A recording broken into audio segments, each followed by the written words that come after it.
ये शिला में पूरा स्पष्ट बताया गया हुआ है, उस समय से ही मतलब ये शिला मौजूद है यहाँ पे। मुझे लग रहा है ठाकुर जी की जी ये प्रतिमा मतलब ये ठाकुर जी की प्रतिमा है, यहाँ पे नाग देवता मतलब विराजमान है। नमस्कार दोस्तों, कैसे हैं आप सभी। आप देख रहे हैं यूनिक समय और मैं हूं आपके साथ मयंक। आपका बहुत बहुत स्वागत है हमारे लोह वन के इस दूसरे वीडियो में। जैसे कि मैंने आपको बताया था कि लोह वन से जितना भी यहाँ लोह वन में जितनी भी जगह हैं, जितनी भी पावन स्थली हैं, उन सभी को हम एक वीडियो में कवर नहीं कर सकते। इसलिए हमने पहला वीडियो आपने जो देखा होगा वो कृष्ण कुंड का बनाया था, और ये जो दूसरा वीडियो है इसमें जो कथा है यहाँ की लोह वन की, वो सतयुग और कलयुग से रिलेट करती है। जैसा कि पिछले वीडियो में आपने द्वापर युग भगवान श्री कृष्ण के समय पर इस कृष्ण कुंड की, और सतयुग में अगर कहा जाए तो सूर्य कुंड की कथा आपने जैसे सुनी थी पिछले वीडियो में, उसी प्रकार इस लोहवन के बारे में, इस पावन स्थली के बारे में हम आपको एक ऐसी जगह के दर्शन कराएंगे। यहाँ पे कहा जाता है कि भगवान ब्रह्मदेव के जो 4 मानस पुत्र थे, मानस में बता देता हूँ जो लोगों को समझ में नहीं आ रहा है। मानस का अर्थ होता है मनुष्य, मतलब भगवान ब्रह्मदेव के जो 4 मनुष्य पुत्र थे, उन्होंने यहाँ ब्रज में उस सतयुग में तपस्या करी थी, कंदराओं में बैठकर। कंदरा मतलब गुफाओं में बैठ के। तो उन्हीं गुफाओं के, उन्हीं कंदराओं के यहाँ दर्शन है। तो मैं आपको दर्शन कराऊंगा अभी कंदराओं के, और यहाँ पे कलयुग में एक चमत्कार हुआ है, उस चमत्कार से भी मैं आपको अवगत कराऊंगा। तो चलिए समय ना गवाते हुए मैं आपको भगवान ब्रह्मदेव के उन 4 मानस पुत्रों की गुफा में लेकर चलता हूँ, और कोशिश करूँगा कि मैं आपको उस गुफा के दर्शन अच्छे से करा पाऊँ। आइए चलिए हमारे साथ।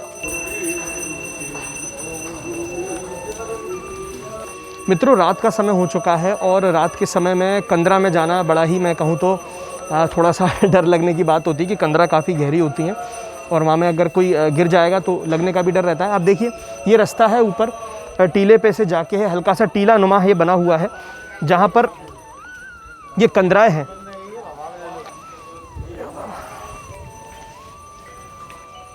तो मित्रों, कंदरा के दर्शन कराने के लिए यहाँ मंदिर है माता का, उनके पुजारी जी हमारे साथ मौजूद हैं, वहाँ के महंत जी हमारे साथ मौजूद हैं, गोविंद जी। तो मैंने सोचा गोविंद जी के साथ मिलके पहले इस कथा को जान लेते हैं। इस कंदरा में जो भगवान ब्रह्मदेव के पुत्रों ने तपस्या करी थी, वो क्या कथा है। तो बहुत बहुत धन्यवाद गोविंद जी हमारे साथ जुड़ने के लिए, आज हमें बताने के लिए इतनी महत्वपूर्ण जगह के बारे में। क्योंकि मैं जब लोहवन आया था तो मुझे सिर्फ कृष्ण कुंड के बारे में ही पता था कि कृष्ण कुंड यहाँ पे बहुत लोगों को पता है, फेमस है। मगर आपने जब ये बताया कि कंदराओं के बारे में, तो मुझे लगा कि ये बात सब तक पहुंचनी चाहिए। जी धन्यवाद आपको। ये सतयुग से ही यहाँ पे मतलब भगवान के ये धर्मस्थली रही हुई है यहाँ पे। जी लोहवन में, यहाँ पे सतयुग में अच्छा ब्रह्मा जी के जो 4 मानस पुत्र थे, सनकादि ऋषि, उन्होंने यहाँ पे ये गुफा है, कंदरा कहते हैं जिसको, यहाँ पे बैठ के उन्होंने तपस्या करी थी। उनको उस युग में, जी सतयुग में यहाँ पे मतलब बैठ के तपस्या करी थी। आप उनका दर्शन करिए। चलिए मित्रों, एक बार आपको कंदरा के दर्शन दिखाते हैं। मित्रों, आप ये देखिए, इस समय ये पक्का ऊपर बनाया हुआ है कंदरा को बचाव के लिए, और ऐसा माना जाता है कि काफ़ी कंदराएं थी, मगर उसमें से एक कंदरा है ना पंडित जी, शेष रह गई है। जी आइए हमारे साथ। तो पंडित जी आप ये बताइए, ये कंदरा जा रही है। जी, ये नीचे कंदरा जा रही है। इसमें बताया जाता है कि इसमें 8 चौक यानी कि 8 कमरे अंदर है। अच्छा, इस कंदरा में अंदर अभी तो ये जीर्णोद्धार अवस्था में है, जीर्ण अवस्था में है। ये गुफा ऐसे भक्त की तलाश कर रही है जो इसका उद्धार कर सके। अभी तो सिर्फ एक ही बची हुई है। अच्छा, एक ही कंदरा बची हुई है। तो मित्रों, मैं आपको एक बार पास से दिखाता हूँ, आप एक बार आके देखिए। ये देखिए, ये कंदरा है, और ये बिल्कुल आपको लाइट की वजह से इस समय दिखेगी नहीं, काफ़ी गहरी कंदरा है, और इसके अंदर भी है। मगर ये अभी एक ही कंदरा बची है, जैसे कि हमें पंडित जी बता रहे थे। अभी यहाँ पे बाकी की जो 7 कंदराएं हैं वो लोप हो चुकी हैं। जी लोप हो चुकी है, लोप हो चुकी है। तो मित्रों, आपने देखा ना कंदरा कितनी गहरी थी, और इसके अंदर भी गहरी होगी, क्योंकि हम जा नहीं सकते इस समय, और जाना भी बिल्कुल उचित नहीं है। और मैं किसी को सजेस्ट भी नहीं करूँगा कि ऐसी जगह कभी आप जाएं। धार्मिक स्थली है तो उसको मन में धारण करके ही आप उसका ध्यान करा करें, तो शक्तियाँ अपने आप प्राप्त होती है मनन के द्वारा। अब देखिए, यहाँ पे पंडित जी ने हमें एक चीज़ और बताई है कि उस समय का यहाँ पे एक शिला मिली है। शिलालेख- पंडित जी एक बार आप बताएं ये क्या शिला है? जी, इसमें शिलालेख है जो उस बारे में बताया गया हुआ है, अच्छा अच्छा जो अभी स्पष्ट नहीं दिखाई दे रही है आपको। अच्छा अच्छा। ये शिला में पूरा स्पष्ट बताया गया हुआ है, उस समय से ही मतलब ये शिला मौजूद है यहाँ जैसे पे। मुझे लग रहा है ठाकुर जी की जी। ये प्रतिमा, ये ठाकुर जी की प्रतिमा है, यहाँ पे नाग देवता मतलब विराजमान है, उसी समय की ये शिला है। उसी समय की शिला है जी। और ये यहाँ पे मतलब भक्त लोग सुबह से शाम तक अपना हनुमान जी है, इसमें हनुमान जी विराजमान है। सुबह से ये भक्त लोग सुबह से शाम तक हनुमान जी की सेवा में रहते हैं, रहते ध्यान हैं। करते हैं। तो पंडित जी ये आपने जैसे मुझे हमें सतयुग के कंदरा के दर्शन कराए। अब हम बात करते हैं कलयुग में। जी। तो कलयुग में जैसे कि हमें बताया गया है कि यहाँ पे गोपीनाथ जी का मंदिर है, तो एक बार आप उसके बारे में बताएं। हाँ, ये 300-400 साल पुराना मंदिर है गोपीनाथ का, जो प्राचीन मंदिर में कहा जाता है। यहाँ पे भगवान कृष्ण स्वयं विराजमान है। स्वयं विराजमान। जी, मुसलमानों ने इसमें तोड़फोड़ करी थी। तोड़फोड़ करी थी। जी। तो चलिए इस समय पहले आरती के दर्शन करते हैं और फिर ठाकुर जी के आपको दर्शन कराते हैं। आइए।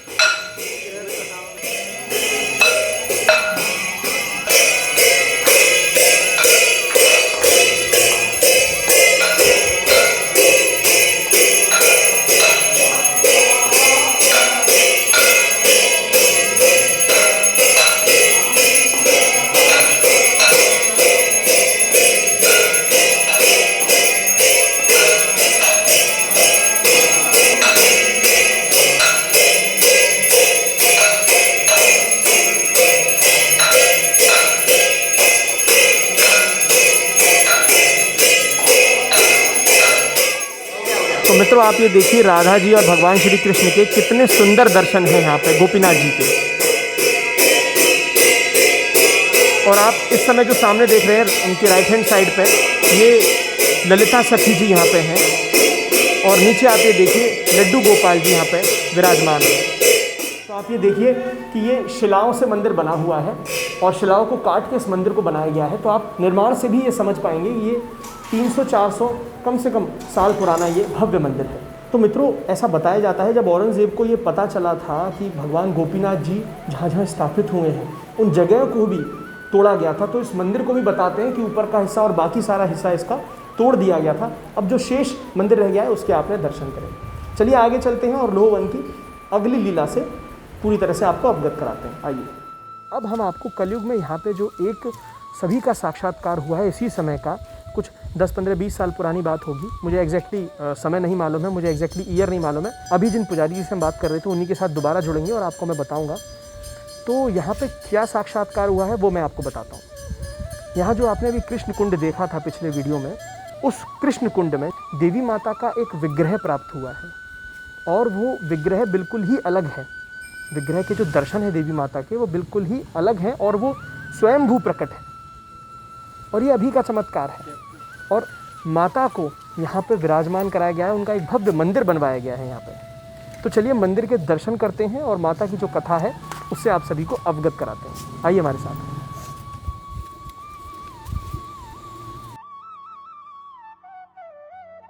तो मित्रों मंदिर के अंदर हम आ चुके हैं। आप देखिए कितना बड़ा प्रांगण है, कितना भव्य मंदिर बनवाया गया है देवी माता का, शक्ति स्वरूपा का कितना भव्य मंदिर बनवाया गया है। और आप सामने देखिए देवी माता के आपको दर्शन होंगे, माता सिंह पे विराजमान है।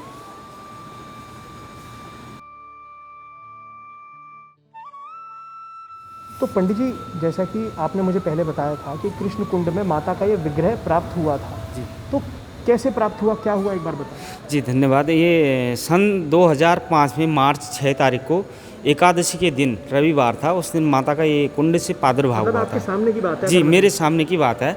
यहाँ कुंड की खुदाई हो रही थी, तो जिस स्थान में ये माँ थी उस स्थान में जेसीबी ऑटोमेटिक वहाँ पे बंद हो गई थी। जेसीबी? जी जेसीबी से चल जेसीबी चल रही थी। जहाँ पे माँ थी वहाँ पे ऑटोमेटिक जेसीबी बंद हो गई।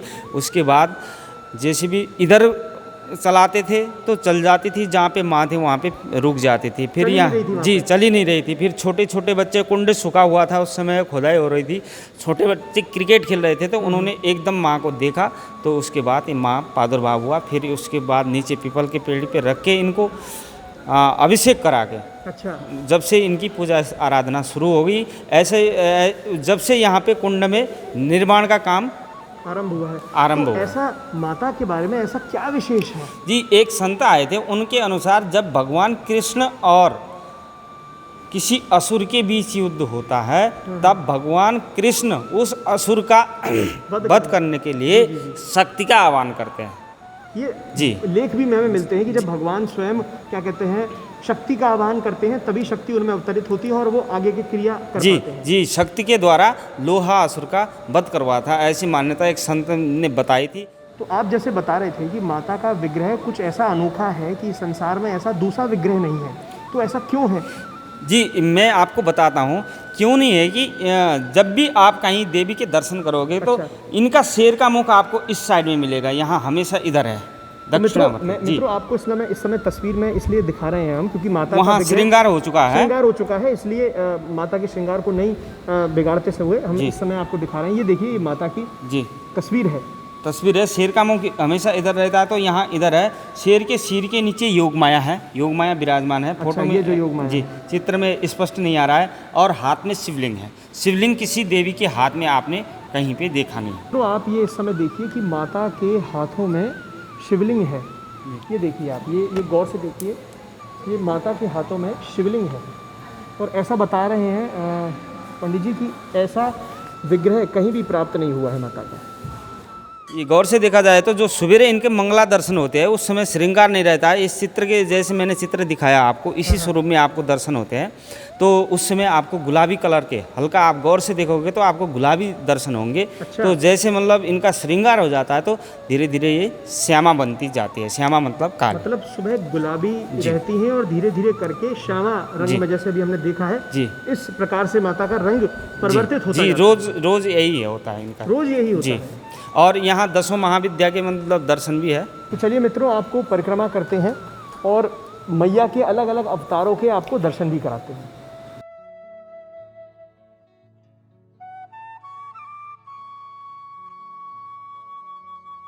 तो मित्रों, एक बात मैं आपको बता दूं कि ये 10 विद्याएं हैं, 9 देवी नहीं हैं। आप कंफ्यूज मत होइएगा, ये माता की 10 विद्याएं हैं जो आपको भी हम दर्शन कराते ला रहे हैं। और यहाँ पे मुझे कुछ जिज्ञासा हुई तो मैं चाहता हूँ कि एक बार आपको भी बताऊँ। देखिए, माता का यहाँ पे नाम है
मैं कहूँ तो एक एकाकी भगवान के लिए भाव आपके मन में सदा बना रहना चाहिए। और भगवान श्री कृष्ण और उन सभी ने लीलाएं की भी इसलिए हैं कि हम मानव जाति कुछ ना कुछ उससे सीख सकें, अपने जीवन में उसको धारण कर सकें।